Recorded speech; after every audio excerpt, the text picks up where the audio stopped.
Bom dia a todos. Sejam bem-vindos à videoconferência de resultados do primeiro trimestre de 2023 da Blau Farmacêutica. Hoje temos conosco Marcelo Hahn, fundador e CEO, Douglas Rodrigues, CFO e Bruna Gamboa, RI. Ao final da apresentação, vamos realizar a sessão de perguntas e respostas e pedimos que vocês façam uma pergunta por vez, a fim de facilitar a ordem das respostas. O nosso call ele está sendo realizado apenas em português, com tradução simultânea para o inglês, e o webcast também está sendo gravado e ficará disponível no site de RI da companhia. Agora eu gostaria de passar a palavra para o Marcelo para começarmos a apresentação. Bom dia a todos, obrigado Bruna. Bem-vindos à nossa videoconferência sobre os resultados do primeiro trimestre de 2023. Gostaríamos de começar a apresentação destacando que encerramos o trimestre em primeiro lugar no ranking das indústrias farmacêuticas no mercado no retail, mercado hospitalar e institucional, de acordo com os dados do IQVIA Match 23. A Blau segue comprometida em entregar bons resultados e já no início de 2023 tivemos importantes avanços em relação aos projetos estratégicos e que sustentam o crescimento e geração de valor da companhia no curto, médio e longo prazo. Estamos muito felizes com os resultados dos investimentos que estamos fazendo, através do nosso Centro de Pesquisa, Desenvolvimento, Inovação e Venda em novos produtos, e quero reforçar que essa é uma estratégia vencedora, que irá alavancar os nossos resultados futuros. Nesse sentido, além dos registros novos que obtivemos no primeiro trimestre, só no mês de abril tivemos recorde de produtos novos registrados em um único mês junto à Anvisa no Brasil. Foram 4 novos medicamentos.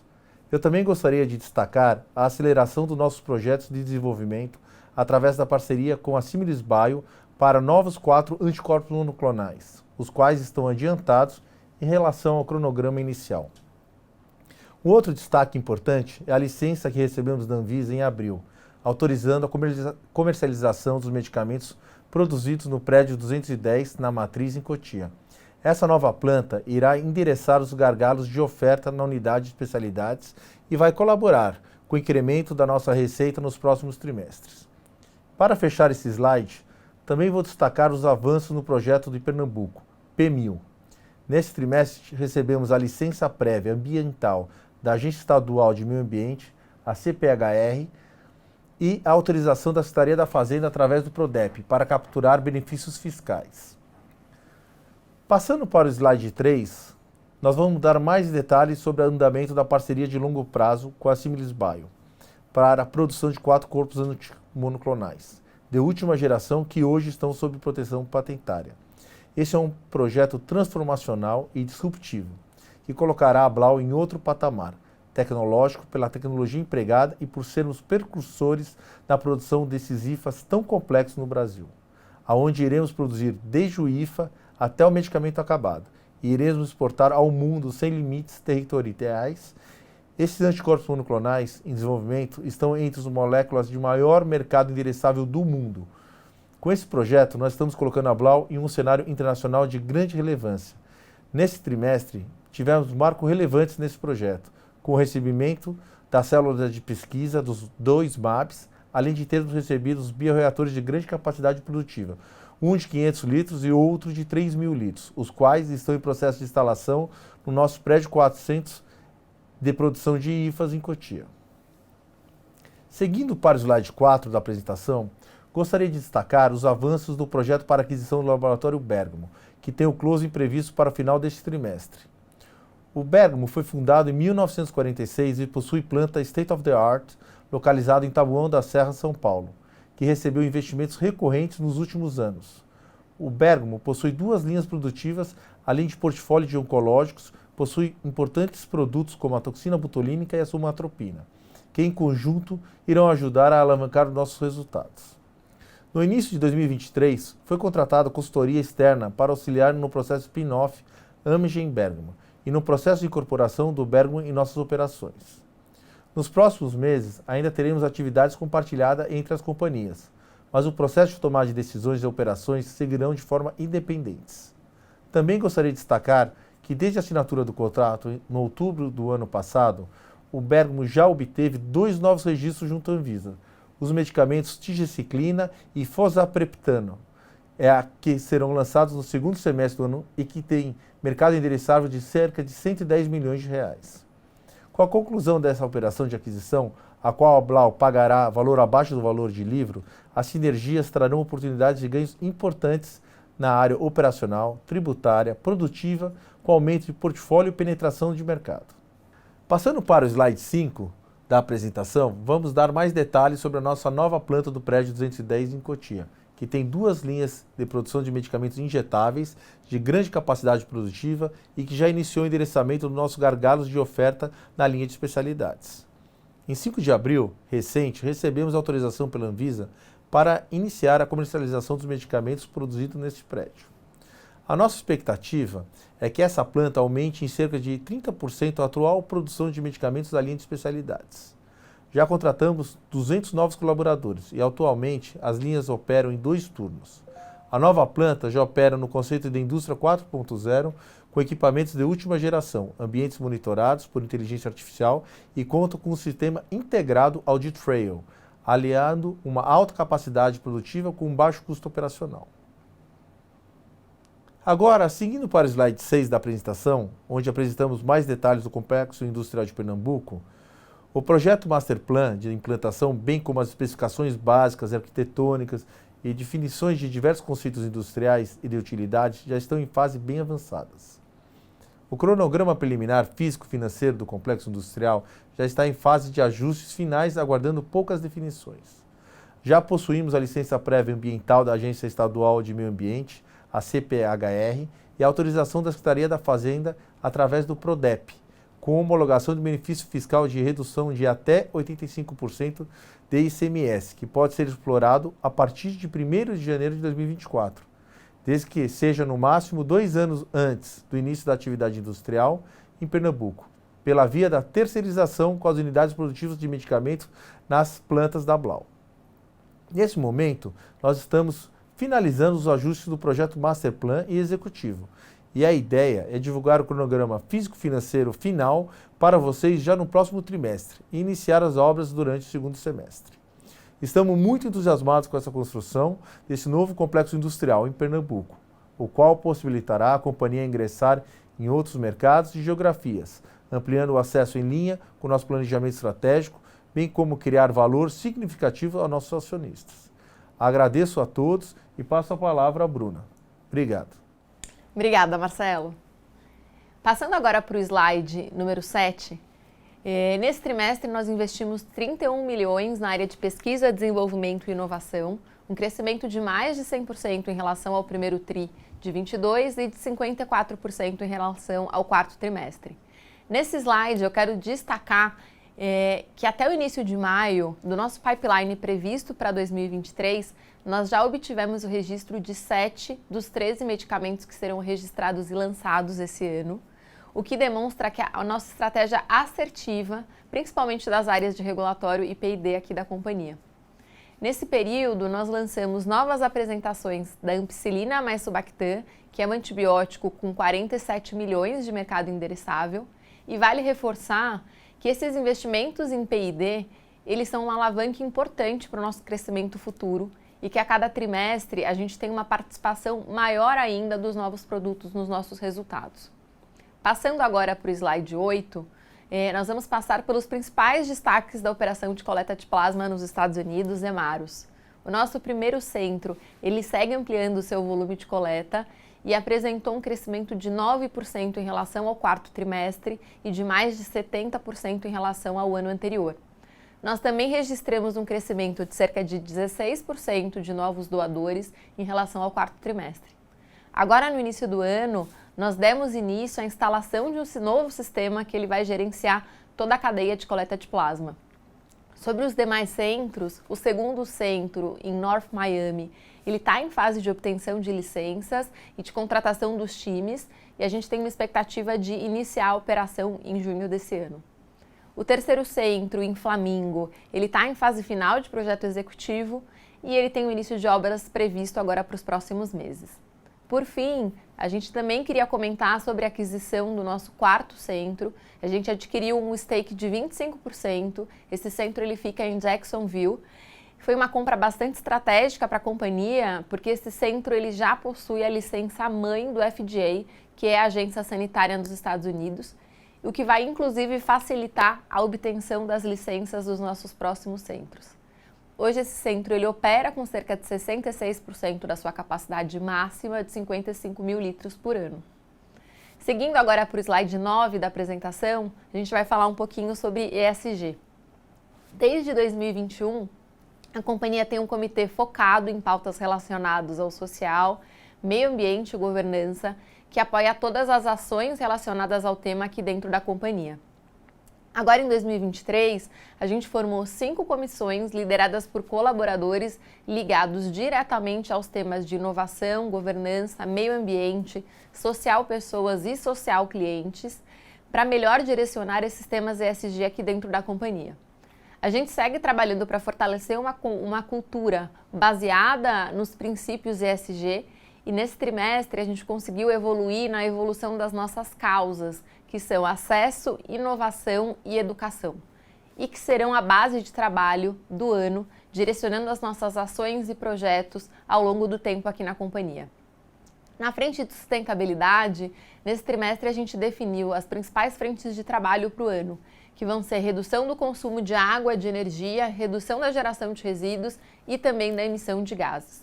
Na frente social, nesse trimestre, a gente realizou a nossa primeira ação de voluntariado com doações de alimentos, medicamentos e itens de higiene pessoal às vítimas das enchentes do litoral norte de São Paulo. A gente também levou os pilotos da equipe Blau Motorsport para fazer uma visita à Santa Casa de Anápolis para proporcionar um dia diferente para os pacientes da quimioterapia. Passando agora para o slide número 10, a gente vai começar a endereçar as questões relacionadas aos resultados do trimestre. Aqui vale comentar que até por conta da indefinição do cenário de imuno, a gente já tinha uma expectativa de que o primeiro trimestre ele fosse ser a base do ano, com crescimento em degraus ao longo do ano, ao longo dos trimestres aqui de 2023. A gente comenta com mais detalhes no release, mas além da competição em imuno, em um mercado desregulado, a gente também está vivendo um ambiente bastante desafiador, com crise de crédito depois do evento de Americanas no começo do ano, em conjunto com um momento de juros altos que vem pressionando toda a nossa cadeia.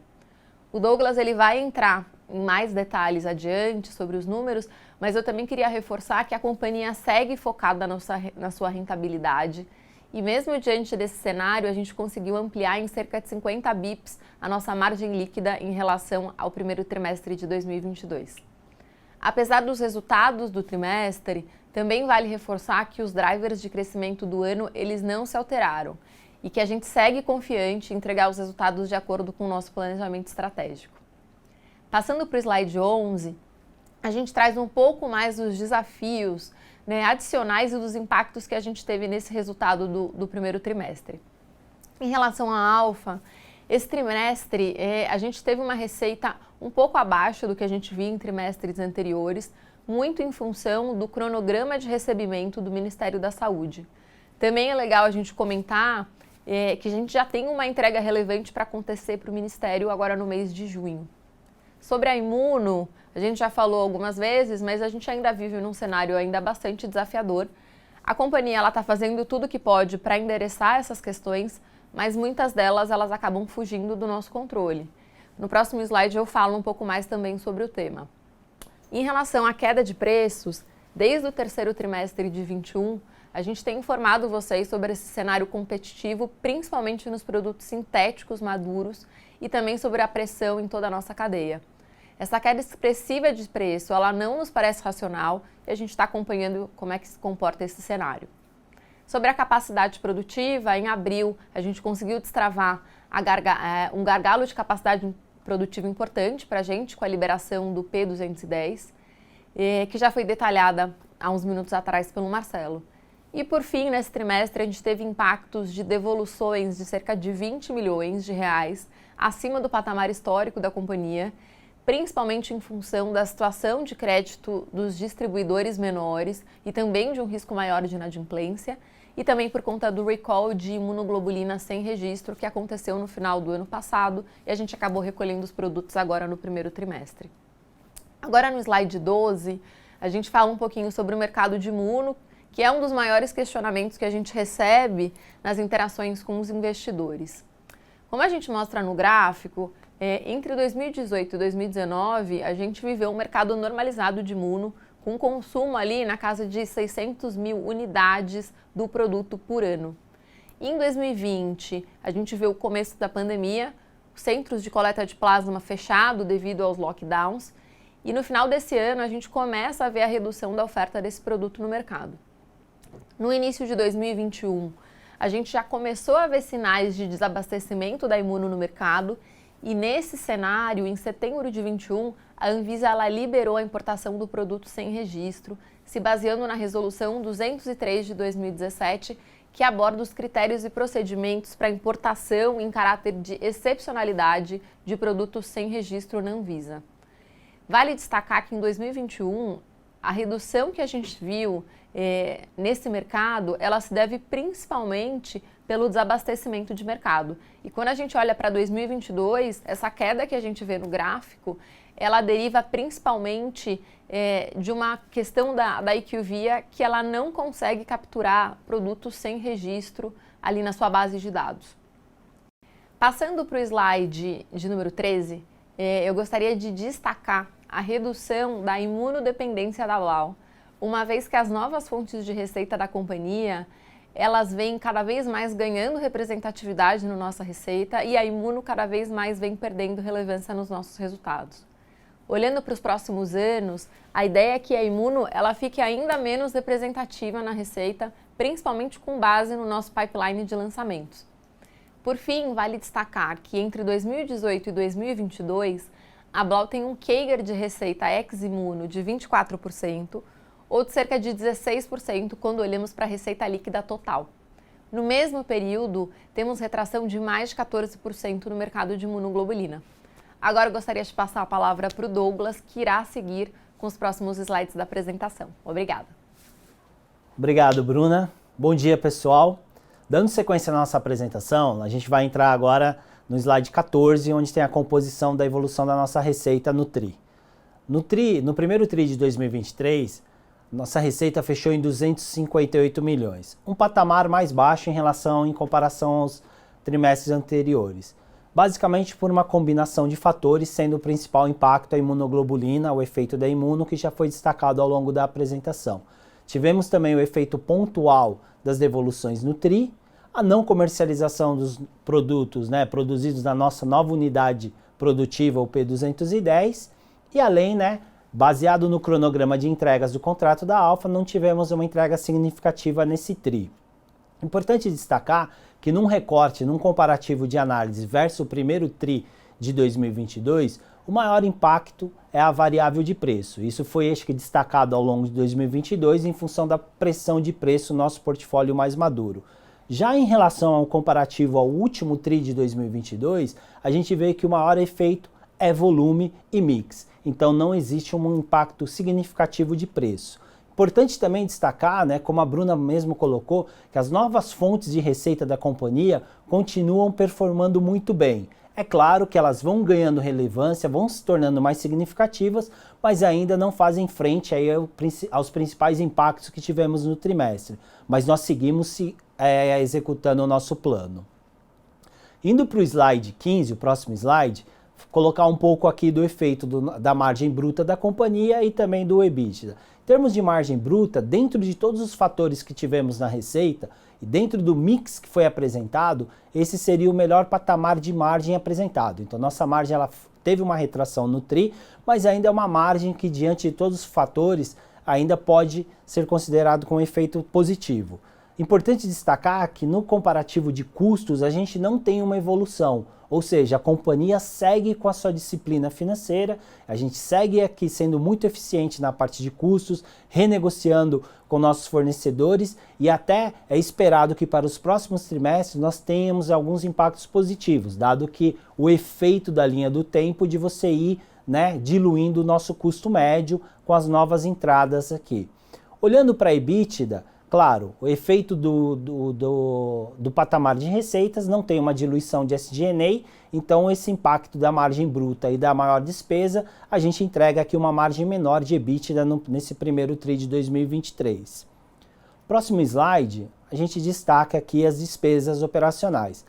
Olhando para o gráfico, se desconsiderar lá o efeito das reclassificações entre o terceiro TRI e o quarto TRI de 2022, a gente segue no mesmo patamar de despesas, falando em valor nominal. Isso, claro, isso reflete a nova estrutura da companhia e todos os investimentos que a gente fez para endereçar o planejamento estratégico da companhia. É claro que num patamar de receitas que tivemos no primeiro TRI, não há uma diluição do SG&A e há uma elevação do percentual da despesa. Mas em termos nominais, a gente segue aí no mesmo patamar. E assim como na linha de custos, também a companhia está extremamente diligente em olhar, fazer uma revisão interna e, é claro, aquilo que pode ser remanejado, aquilo que a gente pode ter alguma eficiência, a companhia sim está fazendo o seu exercício de casa até para buscar oportunidades e eventualmente reduzir o seu SG&A. Próximo slide, o slide 17, o efeito do lucro líquido. Aqui é importante destacar que mesmo com todas as adversidades, como com todos os impactos que tivemos, em relação ao primeiro TRI de 2022, a companhia apresenta uma margem líquida melhor, superior ao primeiro TRI de 2022. Isso demonstra o nosso comprometimento com rentabilidade. Olhando para resultado financeiro, no comparativo do primeiro TRI de 2022, a gente tem o efeito das NDFs lá atrás, no primeiro TRI de 2022, do ajuste da marcação das taxas de câmbio de fechamento, que agora a gente tem um efeito positivo no resultado financeiro. E olhando para a taxa efetiva de imposto, é importante destacar, né, que a gente teve lucro contábil, mas o nosso lucro fiscal ele é menor do que o lucro contábil em função aí de todos os benefícios que a gente tem, sendo eles os principais, a lei do bem e o pagamento de JCP. Então isso traz uma alíquota efetiva menor para esse TRI e aí a gente consegue aí entregar um lucro líquido melhor, reforçando o nosso compromisso. Próximo slide, já estamos aqui agora falando da parte de CAPEX e capital de giro. Capital de giro, a companhia não conseguiu apresentar uma melhora em relação aos trimestres anteriores, então basicamente a gente está no mesmo patamar. O maior impacto, a maior evolução aqui em termos de inventários, se compara o último TRI de 2022 com o primeiro TRI de 2023, é o efeito da Imuno. Então, ainda enquanto a companhia não tiver uma atuação normalizada de Imuno, a gente não consegue demonstrar uma melhora significativa nos nossos dias de inventário e, por consequência, do nosso indicador aí de working capital. Na parte de contas a receber, dado esse mix de vendas de público e privado, esse é o patamar esperado, ou seja, um prazo médio em torno de 90 dias e a gente segue aí oscilando um pouquinho acima, um pouquinho abaixo, mas esse é o prazo médio esperado em torno de 90 dias. Na parte de prazo de pagamentos, o que aconteceu em função da retração ali, a queda do dólar nos últimos dias de março, a gente acabou aí fazendo algumas negociações, fechando alguns câmbios, eventualmente que tinham um vencimento para abril, isso trouxe aqui uma piora do indicador, mas isso é um efeito temporal muito pequeno ali, a gente está falando de dias, claro, num recorte de trimestre. Olhando para CAPEX, né, CAPEX intangível, a gente teve uma evolução, teve um investimento maior nesse TRI, basicamente atrelado a todos os desembolsos que a gente teve da nossa parceria da Similis Bio, que foi destacado aqui ao longo da apresentação, e CAPEX de imobilizado, sim. A gente começa agora com aquele acelerar o nosso plano aqui, principalmente com investimento maior para Pernambuco. Então essa deveria ser a base aqui do nosso ano de 23 e agora evoluindo nos próximos TRIs aí com investimentos até um pouco maiores do que esse patamar apresentado no primeiro TRI. Passando para o slide 19, para fechar a nossa parte aqui de resultados financeiros da nossa apresentação do primeiro trimestre, nós temos a nossa posição de caixa e dívida bruta. Por mais um trimestre, a companhia fecha com uma posição de caixa líquido.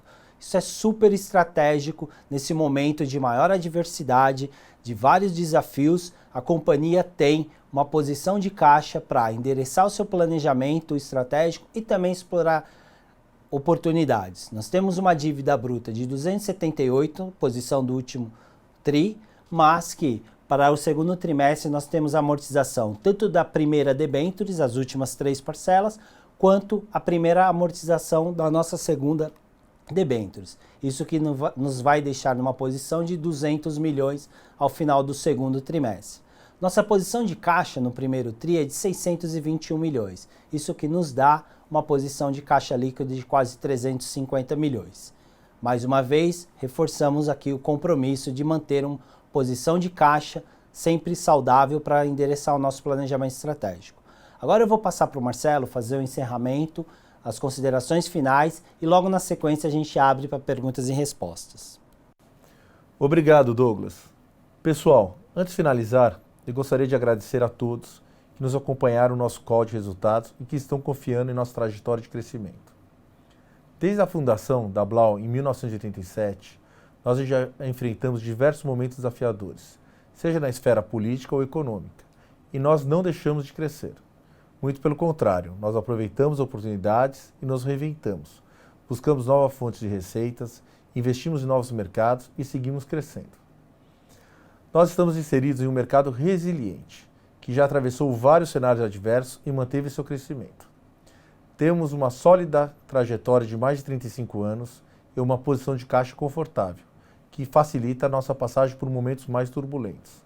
E mais do que nunca, nos desperta para buscar constantemente melhorias operacionais, buscando redução de custos, despesas e ganhos operacionais. E seguimos sempre focados em nossa carteira de recebíveis saudável. Eu tenho muito orgulho da história que construímos até aqui e sei que temos um caminho de sucesso pela frente. Apesar de não estar satisfeito com os resultados financeiros do primeiro TRI que ficaram abaixo das nossas expectativas, por tudo aquilo que a Blau pode entregar. 2 anos após o IPO, eu tenho a convicção do nosso plano estratégico e de nossas alavancas de crescimento.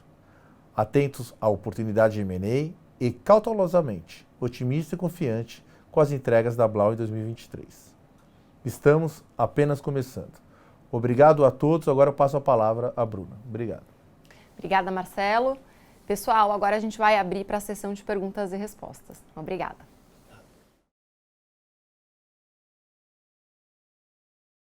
Pessoal, bom dia. Antes da gente começar a sessão aqui agora de Q&A, só dar um anúncio importante para quem não acompanhou. Ontem saiu a aprovação de CAD para aquisição de Bergamo, sem restrições. A gente divulgou o fato relevante, também está no site da companhia. Vou passar aqui para a primeira pergunta, Vinícius Figueiredo, do Itaú.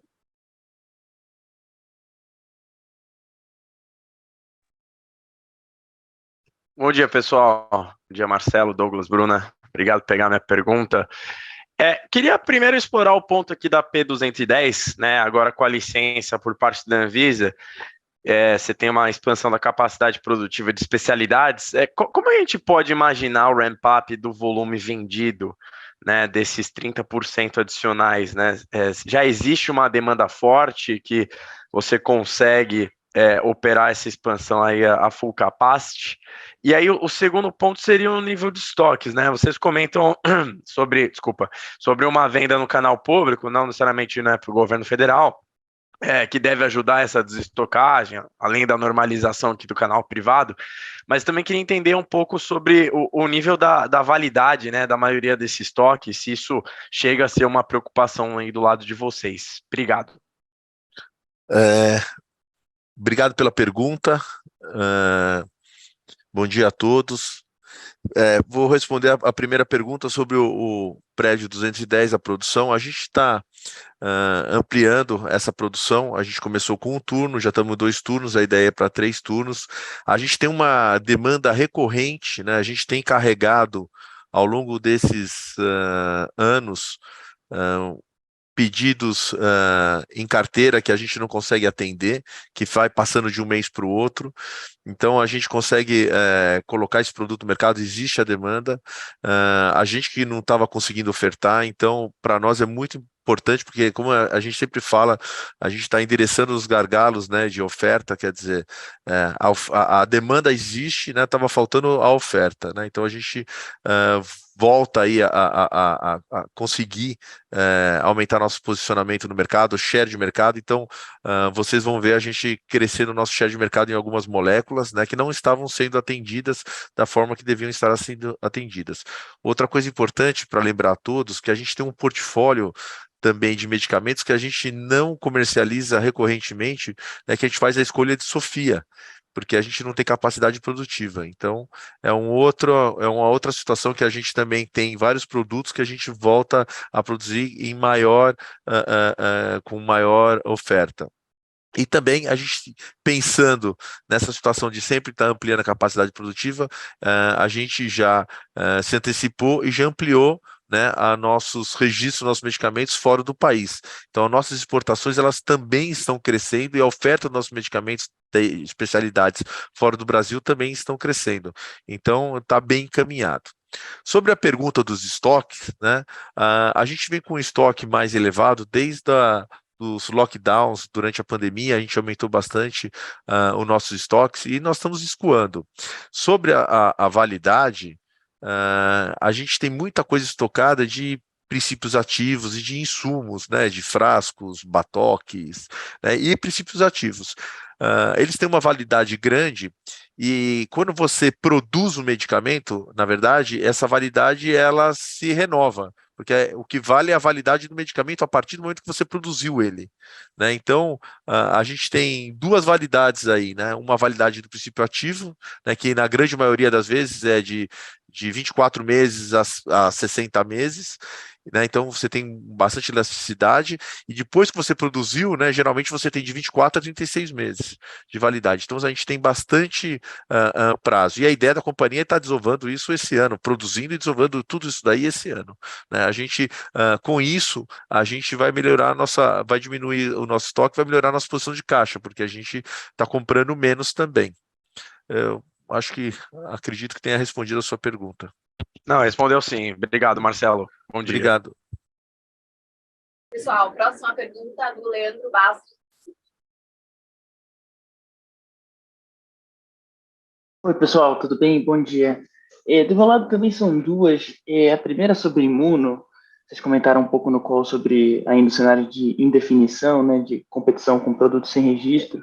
Como é que vocês estão vendo hoje o mercado? Assim, dá para falar um pouco até de abril, assim, tanto o público como o privado e as perspectivas aí de normalização ao longo do ano? Essa é uma primeira pergunta. E a segunda, eu queria explorar o ponto de devoluções. Acho que pelo segundo trimestre ele segue no patamar mais alto. Vocês até mencionaram no release também a questão da imuno. Queria entender se esse ponto da imuno foi mais pontual e para frente está endereçado. E também se vocês puderem falar um pouco sobre a situação de crédito que vocês vêm observando no canal de distribuidor, como é que está a situação hoje, o que vocês estão vendo para frente com relação a essa dinâmica. É isso. Obrigado. Bom, vamos iniciar com a resposta. Obrigado pela pergunta. Sobre a imunoglobulina no mercado público, a gente continua vendo, né, licitações ocorrendo de medicamentos sem registros. Teve um questionamento junto ao TCU.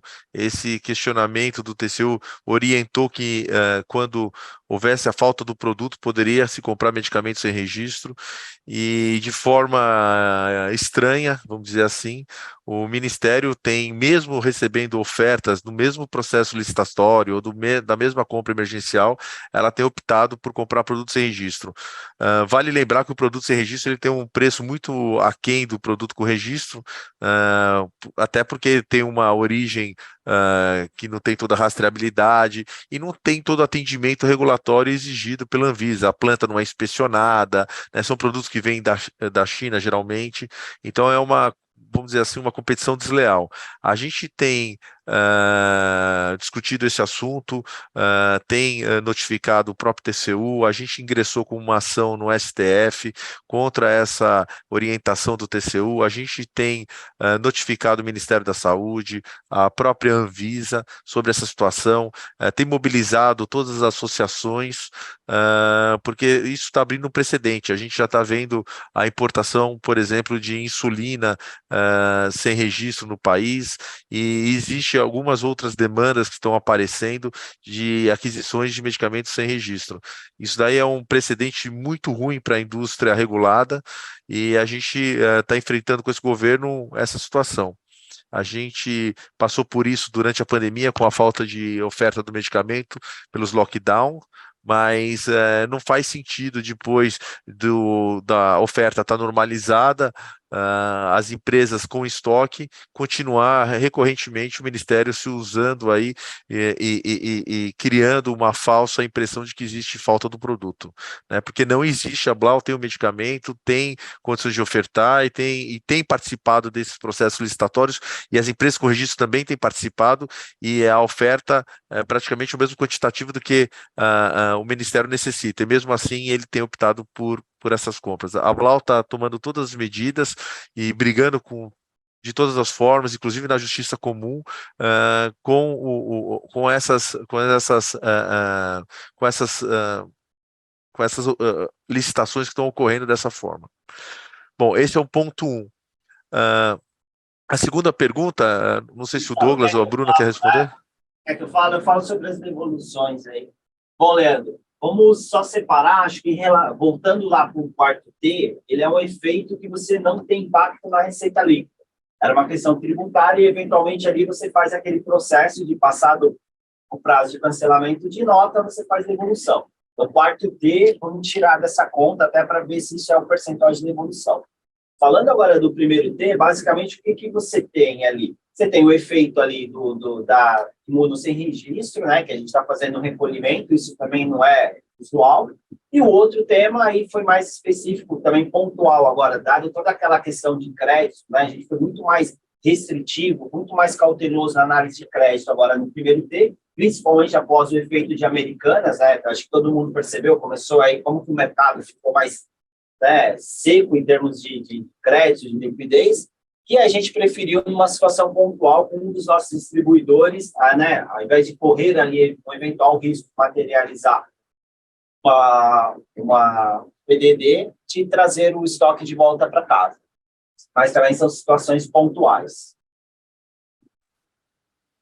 Perfeito. Só aqui um follow-up rápido, se eu puder. Na questão da Imuno, acho que ficou clara a resposta. Só para se puderem comentar sobre o mercado privado, assim, vocês ainda também enxergam a dinâmica de competição de muito produto sem registro? Ou já está um pouco mais normalizado? Obrigado. Boa pergunta. Eu queria comentar que aqui no Brasil o consumo de imunoglobulina ele é muito abaixo, né, per capita em relação aos outros países de primeiro mundo, né? A gente viu uma retração recente da fonte pagadora, né, que são os seguros-saúde, que está afetando aí o fluxo financeiro junto aos hospitais e aos distribuidores. A gente tem uma demanda crescente de imunoglobulina no mercado privado, que ficou mais estacionária agora nesse primeiro tri por causa da situação econômica, mas o mercado vem crescendo, a gente vem notando a normalidade, né?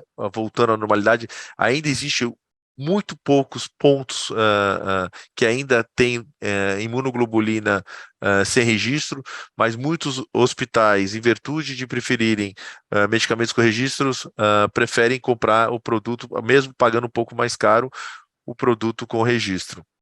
A gente tem visto isso se normalizar e a nossa venda no mercado privado ela está voltando à normalidade mês a mês e a gente está crescendo, voltando com esse mercado novamente. Perfeito, muito obrigado. Bom dia. Eu queria aproveitar e responder também, né, você perguntou sobre o crédito, né, junto aos nossos distribuidores de hospitais. A companhia está mais atenta, né, a gente utiliza ali ferramentas importantes, né, existe uma associação que é o Credinfar, onde a indústria farmacêutica, na sua grande maioria, troca informações, né, e a gente consegue visualizar quando um distribuidor está tendo alguma dificuldade financeira com o seu concorrente ou está postergando pagamentos, e isso é que nos norteia até melhor, né, para estar acompanhando mês a mês o distribuidor, fora o sellout.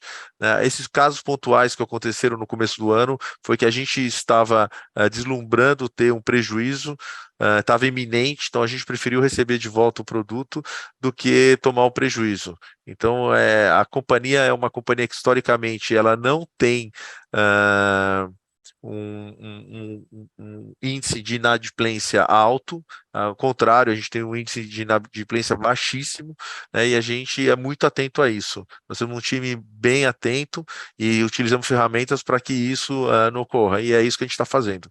A gente está evitando ter qualquer perda. Super obrigado, Marcelo, está claríssimo. Pessoal, próxima pergunta do Gustavo Miele, da Goldman Sachs. Bom dia, Marcelo, Douglas, Bruna, obrigado pela apresentação. Eu queria fazer duas perguntas também, por favor. Primeira delas, queria retomar um pouco a discussão de nível de estoques. Quando a gente vai lá na nota explicativa número 9, a gente nota que os produtos acabados, né, eles variam bem tri contra tri, mas os produtos semi-acabados e o nível de matérias-primas, eles estão praticamente flat, né? Então, o que eu queria entender é se, além desse impacto de imunoglobulina represada, né, que vocês comentaram no início da apresentação, se vocês têm algum tipo de preocupação com o aumento de nível de estoque de segurança olhando para frente, né? Quando vocês conversam aí com os principais fornecedores de matéria-prima, tem algum tipo de mudança de diálogo do lado de vocês em relação a isso? Vocês estão confortáveis com o nível de estoque de segurança de matéria-prima olhando para frente? Só para a gente tentar entender se, uma vez que vocês escoem esse estoque de imunoglobulina que vocês comentaram, se a gente não deveria haver nenhum outro impacto nesse nível de estoques. Essa seria a minha primeira pergunta. O segundo ponto sobre especialidades, né? Vocês falaram um pouco sobre os novos produtos, mas queria ouvi-los um pouco em relação ao portfólio legado, né? Como que está nível de competição em relação ao portfólio mais maduro, né? Durante a pandemia, vocês comentavam que competidores importantes eles estavam voltando um pouco mais atenção para drogas mais relacionadas à Covid. Como que essa figura se compara com o patamar de hoje, né? Os competidores, eles já estão no portfólio mais regular deles do pré-pandemia, ou vocês acham que ainda pode mudar um pouco esse outlook olhando para frente? São esses dois pontos, pessoal. Muito obrigado. Tá bom. Falando um pouco sobre os estoques, eu acho que o Douglas pode complementar comigo, mas eu gostaria de falar o seguinte: a gente, regulatoriamente, a gente precisa deixar os produtos em quarentena, né, que seria o semi-acabado, por 14 dias. A gente trabalha, na grande maioria, com medicamentos, 95% que a gente produz são medicamentos injetáveis, né? Então, se a gente tem um nível de estoque de semi-acabado recorrente, né, flat, como você disse, isso mostra, né, que a gente mantém, sempre está produzindo, né, e sempre está aguardando esse período para poder liberar o produto para produto acabado, né? E durante esse lead time, é o time de você fazer todas as análises de liberação e embalagem do produto. Então, é uma coisa recorrente. Eu acredito que isso daí só muda esse nível de estoque, né, com o aumento de algum produto semi-acabado que a gente importe, que é o caso a toxina e a imuno. E o Douglas pode falar melhor sobre isso. Douglas, por favor. Exatamente, Marcelo. E aí, Meli, até olhando lá para a nota explicativa, né, você vê sim a flutuação ali de matéria-prima e semi-acabado, que basicamente, né, é o processo aí. A gente tem que lembrar que agora no primeiro trimestre a gente produziu produto acabado no nosso P210, que ele ainda não pôde ser comercializado, então ele flutuou dessas linhas de matéria-prima, material embalagem semi-acabado, subiu o produto acabado. A gente também, né, até em função da entrega de alfa agora para o segundo TRI, a gente começa também esse processo produtivo, então ele tem sim essa flutuação, a gente está produzindo, então o efeito líquido de tudo isso, se você olhar, o grande impacto ali foi mesmo a imuno, que a gente tinha uma expectativa maior, isso na linha de produtos acabados. Mas no restante, sim, acho que a companhia segue ali, a gente tem esse efeito, né, que até o próprio Marcelo já destacou, a gente consegue renegociar daqui para frente, e, claro, a gente vai aí escoando esse inventário, mas o grande impacto aí foi a imunoglobulina, até na nota explicativa lá, com maior evolução em produto acabado. Eu queria somente completar também que a gente não está contente de ter esse estoque hoje, né, porque a gente tem brigado com todos os nossos fornecedores, né, todo o nosso prestador de serviço para baixar preços, né? E a gente tem visto aí uma oportunidade. Então, a gente, além de negociar compras futuras, está negociando oportunidades para ajudar a baixar nosso custo de hoje, nosso estoque também. Né? Então, a gente está fazendo essa discussão com todos os fornecedores e temos tido, na grande maioria das negociações, sucesso. Né? Então, a gente também está repondo estoque a custos mais baratos do que a gente tinha anteriormente. A gente vê uma pressão de preço desde o fornecedor do IFA, né, até o produto acabado. Então, é uma oportunidade que a gente está buscando aí para melhorar nossas margens e voltar a nossas margens historicamente que a companhia tem. Quer responder a segunda pergunta, Douglas? Acho que já cobriu, sabe? E A aí, segunda pergunta seria sobre o portfólio maduro de especialidades, né? Como que está a nível de competição, se vocês pudessem... Vocês falaram no começo um pouco sobre os novos produtos que estão começando a entrar na base, né? Mas se vocês pudessem falar sobre competição no maduro, seria legal também, por favor. A gente tem sofrido bastante pressão lá desde do fim da pandemia, né? Que muitos voltaram a produzir normalmente esses produtos e, na verdade, a gente tem compensado preço com volume, né? A gente tem aumentado o nosso market share, né? E o prédio 210 também está contribuindo para isso, né? Então a gente está ofertando mais produto, conquistando mais mercado com custo operacional mais baixo, né? Então, se você a Bruna, pois, pode mais para frente estar mostrando alguns market share de alguns produtos especialidades que a gente está crescendo a nossa participação para compensar essa perda que a gente tem de preço. Tá claro, pessoal. Muito obrigado. Pessoal, próxima pergunta do Samuel Alves, do BTG. Oi, bom dia, pessoal. Bom dia, Marcelo, Douglas, Bruna. Bom dia a todos. São duas perguntas rápidas aqui do nosso lado. A primeira é mais um follow-up em cima de duas perguntas anteriores sobre a imunoglobulina. Vocês estavam comentando, né, que no mercado privado vocês já notam, né, uma funcionalidade melhor do mercado, né, até porque existem poucos pontos aí de imuno sem registro, né.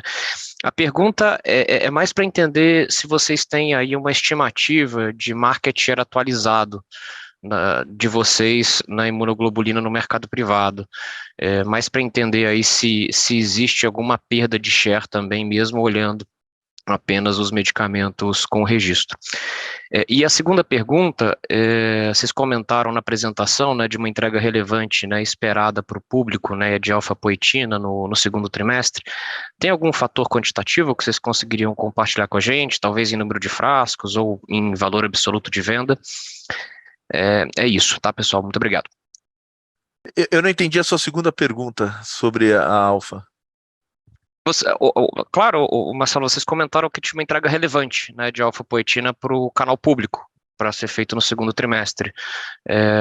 A pergunta é mais se vocês poderiam compartilhar o quanto que isso daí poderia ser em termos quantitativos, o valor absoluto de venda, o número de frascos, o volume. É cerca de 100 milhões de reais essa entrega de alfapoetina.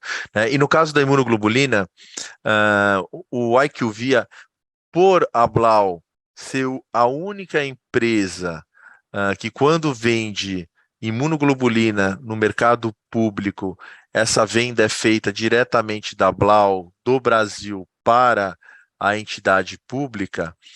Quando você vê no IQVIA, né, você vê a participação do mercado da Blau, né, ela é mais relevante, né, que a gente chega a ter 65%, 70% com a venda pública.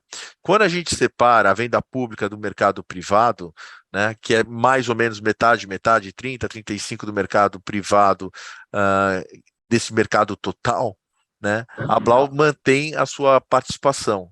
Né, ela mantém a mesma participação que ela vinha historicamente, né, e isso tem feito a gente, né, uma das nossas buscas, né, é estar mais próximo dos hospitais, né, e aumentar a nossa participação no mercado privado também.